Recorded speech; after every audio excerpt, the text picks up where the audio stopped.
Miller Mahdeevan with 8451 here. Welcome to another episode of The Uplow'd. We're glad you're here.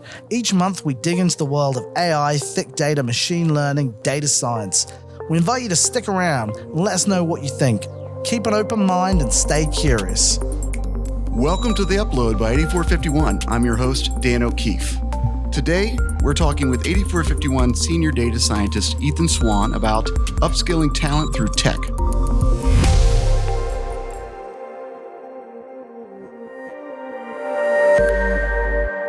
Welcome to The Uplow'd, Ethan. Thanks, Dan. How are you? I'm very well. Thanks for being with us. Very excited. So let's get started. Tell us more about what falls under your purview here at 8451 and exactly what is upskilling talent through tech. Sure. So I work on the continuing education team. We call it Enable the Talent. I do two main things, really. So the first is continuing education. So that means both teaching and organizing classes, figuring out what sorts of technology we need for the function. When I say function, I mean all of our data scientists. Okay.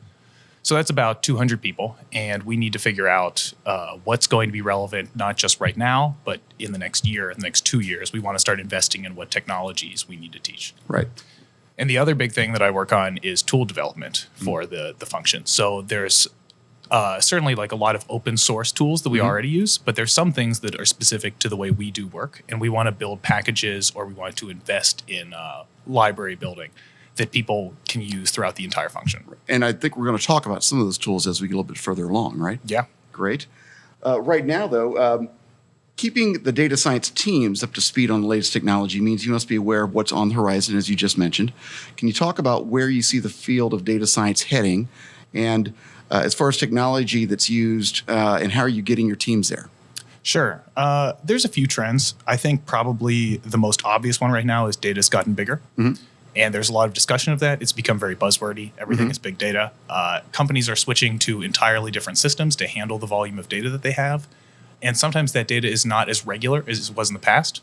So a lot of what we do here is what you might call tabular data. It's very regular. We have rows and rows of transactions that happen at Kroger. But as things go more online, we have more irregular data. That's like what sorts of things did people click on, but at the same time, what pages did they visit? And so this data is less regular, and we call this semi-structured or unstructured data. So tabular and semi-structured, right? That's a pretty good way to think of it. And so the type of data we work with and the size is changing. At the same time, the tool sets are changing because there's been a big trend in the industry towards open source tools. And I think we're going to talk more about that later. But R and Python are the major data science languages right now. And those are both open source languages in contrast to things that have dominated the industry in the past. Well, look, go ahead and tell us, what are the benefits to open source and cloud-based system versus what it has been in the past? Yeah, so there's a few. The most obvious right now is just that because they are so popular, there's more support on the internet. There's more people having your problems. There's more people thinking about the things you're thinking about. But the reason I think that open source technology has gotten so popular is that it can move faster than industry, because if other people are interested in advancing the tools, it doesn't need to be the company that owns the tool anymore that makes all the updates. So you think of some of the old world vendors. It's one company that maintains a programming language and they push periodic updates. And as large as that company can be, it's unlikely to be as large as the entire data science community with the skills to contribute back to the tools that they use. And so open source has this movement advantage where they just can produce things faster than small companies can. What does that mean then for support of those open sourced products and platforms? Yeah, so I think a lot of people have the perception that open source is going to be worse supported than proprietary solutions. And I can definitely understand where that comes from. I've had kind of a different experience because I came from computer science where open source is traditionally very popular. And so I was a little bit surprised with how reluctant people are, but I can understand that feeling because it's certainly reassuring to feel like there's a company that has your back and there's someone you can say, this broke, help us fix it. Yeah. Right.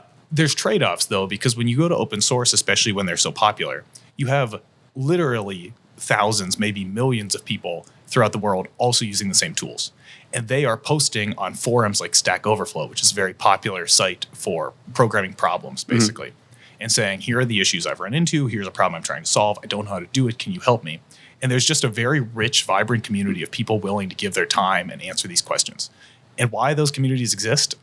like, I'm really not sure, but I think it's really remarkable that that's the ecosystem we're in. You're passionate about it, right? Those are folks who are passionate like you are about the technology, and open source just seems to have evolved. I remember when, 20 years ago, Linux was, like the big open source platform, right? For coding and whatnot. And it still is. Yeah. Yeah. And I think Stack Overflow is really remarkable. And the more I've gotten involved, the more I see like the fun of the community. Like I've recently started answering questions myself, and I think that's really fun. I would like really encourage other data scientists to start doing that. That's a cool way to feel like you're actually giving back to the community that's giving you the tools to do your job. That's a great way to look at it. Well, so how do you handle building your data warehouse, knowing that you're now leveraging open source tools and platforms? Yeah, so things have changed a lot in this regard, because in the past, it was common to buy software and hardware from the same vendor that could supply you this all-in-one solution that stored your data and helped you query your data, helped you pull the things that you need. And now with open source, the tools tend to have a more modular focus. They tend to do one thing and do it well, which is like an old school Unix philosophy, actually. And so you have these tools that are explicitly for holding data and other tools that are explicitly for processing data. And this is a split. And so a lot of the old database vendors, I say old, these companies are still around, but the more traditionally dominant database vendors would sell you a solution that was several computers and the software to run the database. But now we do things like use cloud storage solutions. So a good example of that is what we use right now, Google Buckets. And this is called an object store. It's where we keep all of our data files, basically. Okay. We don't do any processing there. In fact, it's not even possible. We use a system called Spark, which is becoming very popular in the industry, to load the data out of those buckets and do a bunch of processing on it. Interesting. So I've heard of Spark. I had not heard of Google Data Buckets. Is that it? Okay. Is that something you can find like one of their many apps, or is that something only It is a little bit data like an scientists would have access to? I'm just curious. So, in recent months, 8451 has announced a lot of new product lines, right? How do these changes impact some of those new lines of product or alternative business lines? Honestly, the effect on the new product lines is not much different than on the rest of the business, but the effect is still very significant, right? Because everybody's changing the work that they do. Right. And that's in subtle ways and more obvious ones. Like, of course, when you switch platforms, you have to literally move your data from one to the other. But then there's more things going on that are actually shifts in mindset, I would say. And thinking about the way you store your data is quite different than it was in the past. And what challenges, if any, do you face with this, gaining buy-in to this new way of migration? Plenty, right? It's it's very challenging to make big changes. And really everyone involved has some level of friction in the way they do things because they know that what they do right now works. And so finding that there's this impetus to change is tough for a lot of people because, now I have to learn something new. And so there must be a good reason. Right. So the main challenge is really convincing the stakeholders that this is worthwhile, right? And from our perspective as a training team, right, it's all about understanding why we're switching these technologies and conveying that information to the people who need to learn them. Right. And so what we have to talk about is like the merits of open source that we talked about earlier, and the reasons the companies are switching to this more modular solution that we talked about, where there's buckets and there's Spark rather than one integrated system. Right. And so these benefits are a combination of like speed in certain cases, and also that these are just like the cutting edge tools. And this is where we're going to find like conferences on, and also this is the kind of talent we're going to hire, people with these skills, because these are common in other places as well. Gotcha. And how does switching to the new coding languages that we talked about impact the data and the work? Yeah. So like we talked about earlier, there's obvious and not obvious things. The obvious one is you have to rewrite some code. Everyone's favorite thing to do is rewrite their old code in a new language. Now, I think that we've attacked that problem pretty well, where we think of it more as an opportunity for people to upskill in these new languages. So we say, this work is already defined. And so if you can take the old code and write new code that does exactly the same thing, not only are you accomplishing something that's useful going forward for your team, but also you've got a chance to work in a very controlled environment and learn something new, learn R and Python. Gotcha. More significantly, in my mind, is shifting to the new ways of thinking of these open source tools, particularly Spark. So Python and R both interface with Spark in a similar way. But you have to start thinking about these things where, because your data is larger and it's in Spark, which tends to do computations at the end of your work instead of throughout your work, you have to start thinking of how you would do things like quality assurance differently. No longer can you look at your results at every step because it's very expensive. We say expensive when we basically mean slow to compute your results.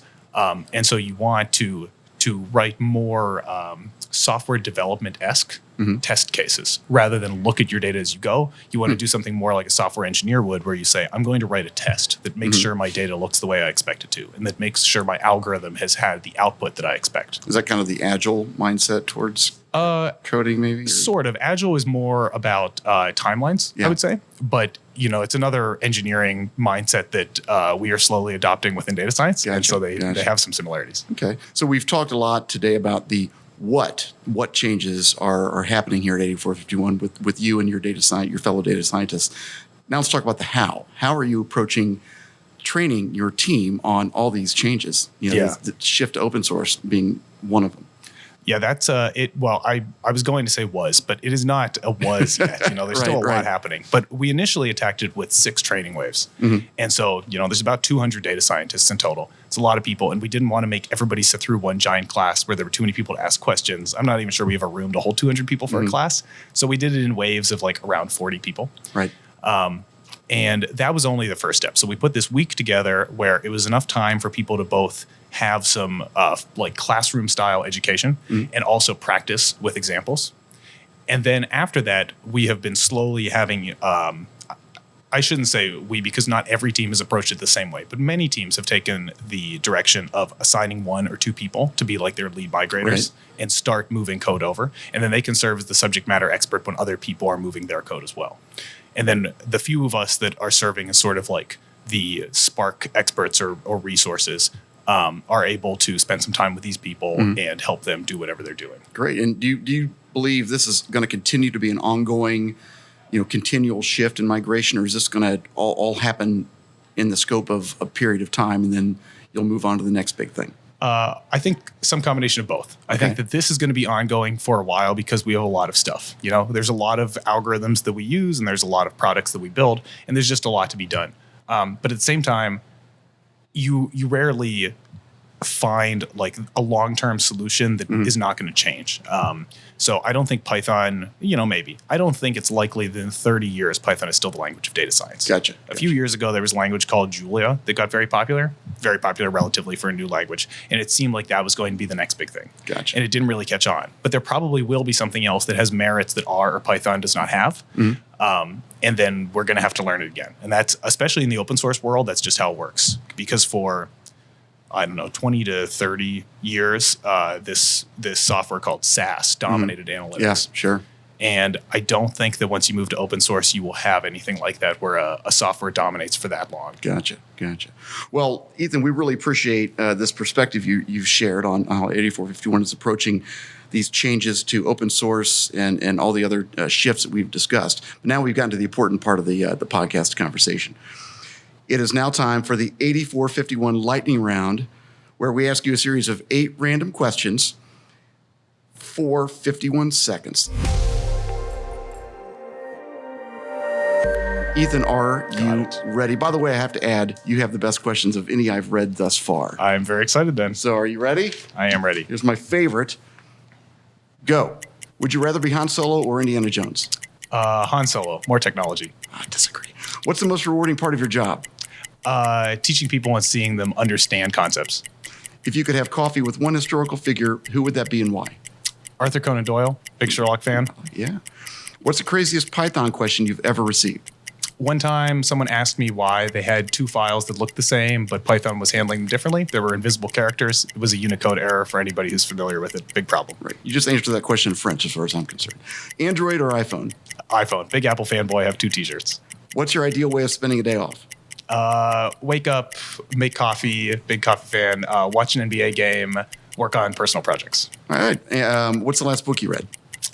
Consider the Lobster by David Foster Wallace. And what's the best movie ever made? Anchorman. Not close. I like it. All right. Did we make it? Oh, we're not quite. All right. Well, thank you, Ethan. We really appreciate your time. And yeah, thank you, Dan. This is educational. Thanks, everyone. And that is it for the Upload by 8451. We will see you next time. I'm your host, Dan O'Keefe. Millen here. That's it for this month's episode of The Upload. We hope you enjoyed it and hopefully learned something new. Remember to give us a like and share your feedback. Until next month, stay curious.